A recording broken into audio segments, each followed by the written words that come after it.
le journal de l'économie avec Christophe Dansette. Bonjour Christophe. Bonjour Philippe. Vous revenez d'abord sur ces annonces hier de la Banque Centrale Européenne. Mario Draghi sort l'artillerie lourde. Le patron de la BCE frappe effectivement plus fort qu'attendu. Il relance d'abord la planche à billets avec 20 milliards d'euros de rachat d'actifs supplémentaires avec pour but évidemment de mettre plus d'argent sur le marché. Deuxième mesure, eh bien, le taux des dépôts des banques baisse encore et passe à moins 0,4%. En clair, ça signifie qu'une banque devra payer pour pouvoir déposer de l'argent à la BCE. D'un autre côté, cette même banque pourra emprunter de l'argent gratuitement à court terme, voire même être payée pour emprunter de l'argent à long terme, à horizon 4 ans, à condition d'augmenter ces volumes de prêts. L'objectif est bien évidemment d'inciter les banques à prêter aux entreprises et aux particuliers afin de relancer l'économie, afin de relancer la croissance et surtout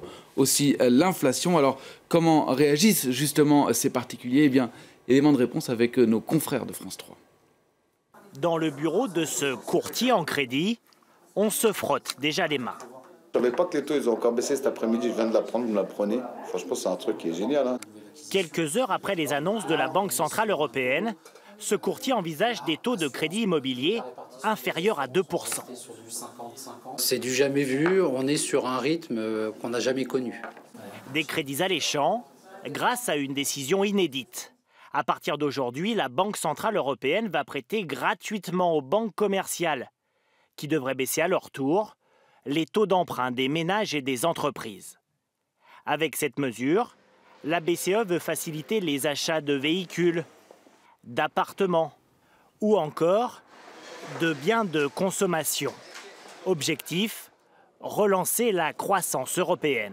Aujourd'hui, on est sur une image économique qui s'est dégradée par rapport au mois de décembre et donc ça justifie que la BCE tente de faire plus, d'aider un peu plus la croissance en prenant de nouvelles mesures pour essayer de relancer un petit peu le crédit dans la zone euro et essayer de dynamiser un peu cette économie qui aujourd'hui montre des signes de fragilité. Une bonne nouvelle pour les emprunteurs, mais une mauvaise pour ceux qui préfèrent économiser, car le taux de rémunération de l'épargne devrait également baisser.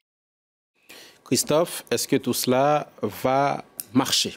Bien, ce qui est sûr, c'est qu'il sera intéressant d'emprunter, beaucoup moins d'épargner. Donc sur le papier, oui, cela devrait relancer l'investissement. Un petit exemple, donc les crédits immobiliers, par exemple, pourraient continuer à baisser seulement pour qu'il y ait des prêts, pour qu'il y ait des investissements. Eh bien, il faut qu'il y ait des projets d'investissement, des créations d'entreprises. Et ça, la BCE n'y peut pas grand-chose. Pour l'instant, la croissance n'est pas suffisante en Europe. La BCE révise même à la baisse ses prévisions économiques pour la zone euro avec une inflation autour de 0,1% en prévision, alors que la BCE, son objectif, c'est d'avoir 2% d'inflation. Par ailleurs, certains commencent à redouter que les mesures de Mario Draghi n'aient un impact négatif à long terme sur la santé des banques. Du coup, comment réagissent les marchés? Eh bien, avec une certaine panique, que ce soit en Europe hier ou aux États-Unis, ou même cette nuit en Asie, on a vu des bourses qui faisaient de gros écarts. L'exemple, c'est le CAC 40 hier, qui était à un moment à plus 3,5%, qui a terminé finalement sur une baisse de 1,7%. Wall Street, de son côté, termine à l'équilibre. L'équilibre également en Asie, à Shanghai pour la clôture. Du côté de Hong Kong et de Séoul, la tendance est au vert aujourd'hui.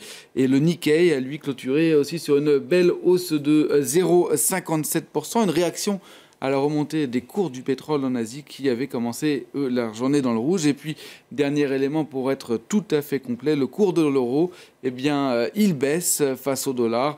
Mais finalement, un mot beaucoup moins que ce qu'on pouvait attendre. Un euro vaut actuellement 1,11 $. C'est une toute petite baisse de moins 0,07%. On passe au reste de l'actualité économique en bref et en images. Et on commence par la privatisation partielle des aéroports de Nice et de Lyon. Le processus est lancé.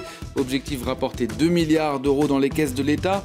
Les candidats ont jusqu'au 24 mars pour se faire connaître. L'année dernière, la vente de la moitié de l'aéroport de Toulouse à un consortium chinois avait rapporté plus de 300 millions d'euros.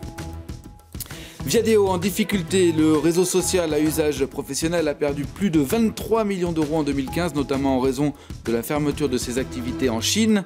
12 ans après sa création et près de 2 ans après son entrée en bourse, le groupe peine à reprendre de l'ampleur face à son principal concurrent LinkedIn. Et enfin, la suppression d'ici un an de 3000 emplois en Allemagne chez Volkswagen, des emplois avant tout administratifs. C'est en tout cas ce qu'annonce l'agence de presse allemande dpa. Conséquence directe du scandale des moteurs truqués, le groupe cherche des fonds pour payer les dédommagements à venir. Le groupe promet qu'aucun licenciement sec n'est prévu. Ouais, tout à fait complet, comme vous dites, Christophe. On termine votre journal de l'économie par l'Elysée qui s'essaye au réseau social Periscope. La présidence persiste et signe après avoir pourtant essuyé de nombreuses moqueries et critiques en diffusant les images la semaine dernière d'une rencontre entre François Hollande et les salariés de showroom privés. La semaine dernière, donc le service de com s'apprête aujourd'hui à filmer en direct les préparatifs du dîner offert ce soir à la reine des Pays-Bas. Periscope, c'est, vous savez, filmer ce réseau social qui appartient à Twitter et qui permet de filmer en direct. La particularité, c'est que, eh bien, on peut commenter en tant qu'internaute ces images en direct. Et la semaine dernière, donc, les commentaires étaient assez négatifs pour François Hollande. Periscope ne réussit visiblement pas à tout le monde, puisque c'est ce même réseau sur lequel s'était exprimé un joueur du Paris Saint-Germain qui avait écopé d'une sévère sanction. Merci Christophe Donset, c'était le journal de l'économie dans Paris Direct. On vous propose maintenant